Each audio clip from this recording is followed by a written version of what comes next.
ኢትዮጵያ አንድ አይነት የምትሆንበት አካሄድ አብቅቷል። ኢትዮጵያ ባለ ብዙ ቀለሟን ይዛ ብዝሃነቷን ይዛ ብዝሃነቷ ግን እንደ አንድ ግዙፍ ዛፍ በጣም በርካታ ቅርንጫፎች፣ በጣም በርካታ ቅጠሎች፣ በጣም በርካታ ስሮች ነገር ግን አንድ የደረጀ ትልቅ ግንድ እንዳለው ዛፍ ልትወሰድ ትችላለች።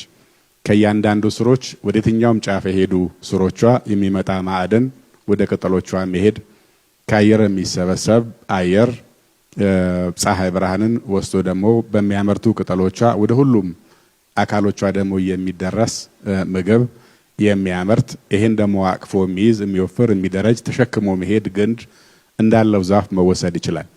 ስለዚህ የሀገራችን ማህበረሰቦች ቁጥራቸው ምንም ይሁን ያሉበት ጫፍ ምንም ይሁን የሚናገሩት ቋንቋ ምንም ይሁን ያንዲት የትልቋ ማህበረሰብ አካል እንደመሆናቸው መጠን ሁሉም ማህበረሰብ በተገነባ ቁጥር ትልቋ ኢትዮጵያ ግዙፏ ኢትዮጵያ የተዋሃደች የተደራጀች ግን ብዙ መልክና ብዙ ቅርጽ ያላት ሀገር ሆና መውጣት ትችላለች።